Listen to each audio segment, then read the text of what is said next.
Salam sejahtera Malaysia, denyut nadi suara rakyat bergema di channel ini. Jangan lupa tekan butang subscribe, like dan share. Malaysia kita punya, cintai Malaysiaku, kita jaga kita.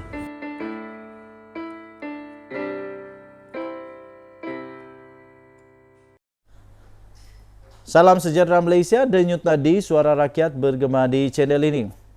Salah satu badan yang perlu di Malaysia yang amat penting adalah badan kehakiman. Dan setiap kali pemerintah bertukar, setiap kali kerajaan bertukar, yang menjadi teka-teki seterusnya ialah siapakah yang bakal dilantik oleh kerajaan yang memerintah, siapakah yang dilantik oleh kerajaan yang memerintah untuk sekali lagi menjadi AG, Attorney General untuk negara. Dan ini menjadi persoalan yang sentiasa menjadi persoalan yang tricky. Kerana apa jadi tricky? Kerana orang nak tahu siapa yang dilantik. Dan selalunya orang kata yang dilantik ini akan membawa kelebihan kepada kerajaan. Tapi pada pendapat saya, lantikan ini tidak juga sebenarnya memberi apa-apa kelebihan yang buruk. Maksudnya ialah takkan pula dilantik lepas tu ada diguna-guna salah guna kuasa oleh kerajaan semasa. Jadi saya tidak fikir itu adalah benarlah. Saya fikir pelantikan AG itu berdasarkan merit, berdasarkan kelayakan. Idrus Harun dilantik semula sebagai AG. Sebagai AG selama 6 bulan lagi. Oh, 6 bulan saja, sabar. Kalau ada orang yang nak jadi AG, sabar sat. Sebab Idrus Harun akan jadi AG untuk 6 bulan lagi, disambung kontraknya. Yang di Pertuan Agong, Al-Sultan Abdullah Riayatuddin Al-Mustafa Bilasyah memperkenankan pelantikan semula Idrus Harun sebagai Peguam Negara berkuat kuasa 6 Mac ini.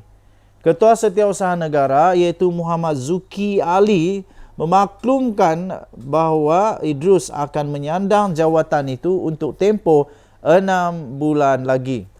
Dalam satu kenyataan, Muhammad Zuki berkata, pelantikan itu adalah selaras dengan Pasal 1, Perkara 145 Perlembagaan Persekutuan, iaitu pelantikan semula itu dibuat di tengah-tengah banyak spekulasi mengenai calon siapa yang akan mengisi jawatan itu selepas kontrak Idrus berakhir pada bulan ini.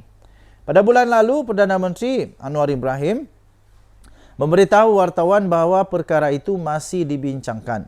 Idrus dilantik sebagai Peguam Negara pada 6 Mac 2020 oleh Kerajaan Perikatan Nasional. Dia dilantik untuk menggantikan Tommy Thomas yang meletak jawatan apabila Kerajaan Pakatan Harapan PH tumbang pada tahun yang sama.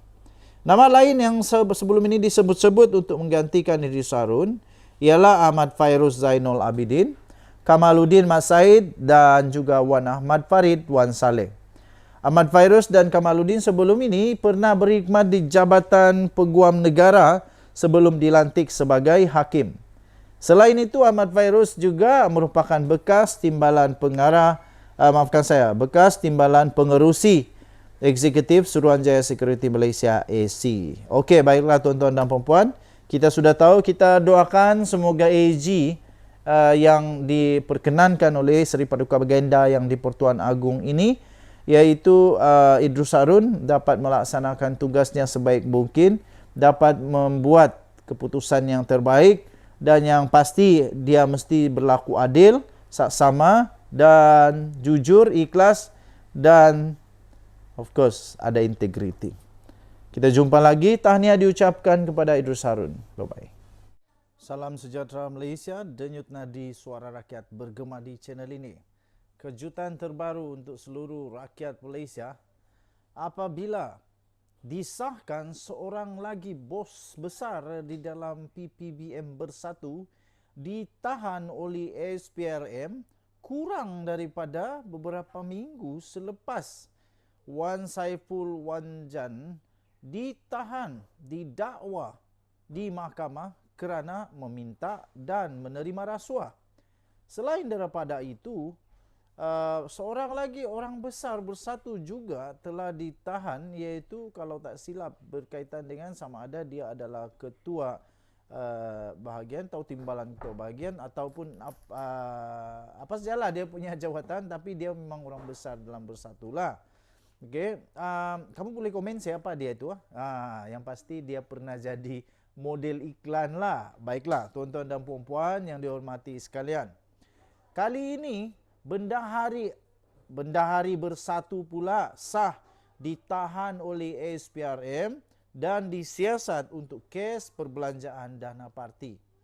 Sehingga kini ramai bertanya kepada saya, kenapa jawatan-jawatan tertentu di dalam PPBM sudah disiasat, tetapi untuk Muhyiddin, Mahyadin, Mak Yassin belum lagi didakwa.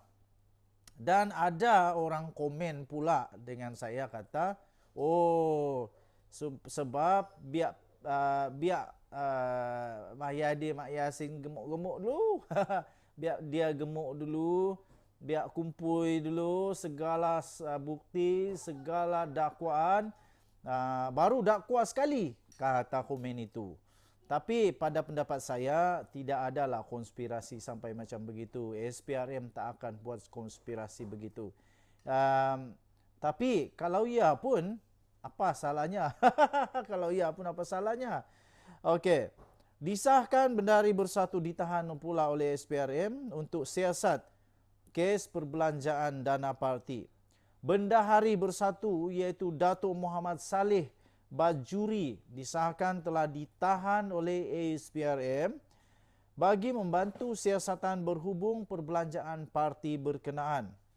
Ketua Pesuruhjaya SPRM sendiri iaitu Tan Sri Azam Baki ketika dihubungi oleh BH mengesahkan penahanan Muhammad Saleh kemarin.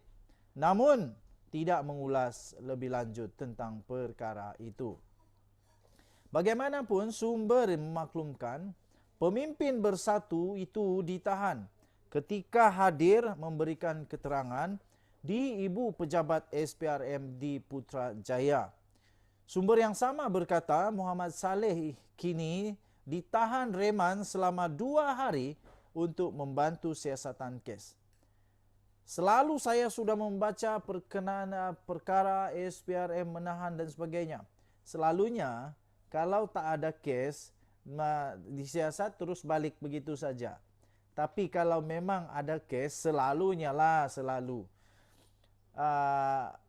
Kalau ditahan, direman, maksudnya memang ada something wrong somewhere yang perlu disiasat lebih dalam. Tapi jangan risau. Malaysia ini, Malaysia demokrasi, ada undang-undang perlembagaan. Semua orang dilindungi secara undang-undang dengan sama rata. Dan semua orang tidak bersalah sebelum dibuktikan bersalah. Jadi jangan risau, beliau baru saja ditahan reman, belum lagi disiasat. Tapi yang pasti akan ada ramai yang mulai risau, bakal disiasat dan ditahan juga.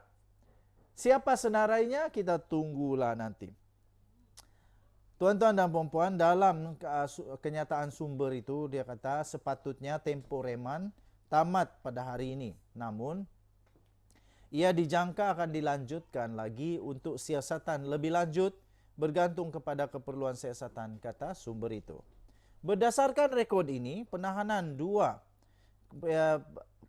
kedua membabitkan pemimpin parti itu selepas bekas Ketua Penerangan Bersatu, Datuk Wan Saiful Wan Jan dan Timbalan Ketua Bahagian Bersatu Segambut, Adam Radlan Adam Muhammad. Masing-masing dituduh kes rasuah di mahkamah berkaitan projek Jana Wibawa. Denyut nadi suara rakyat bergema di channel ini. Kita nantikan siapa lagi jerung bakal disiasat. Bye-bye.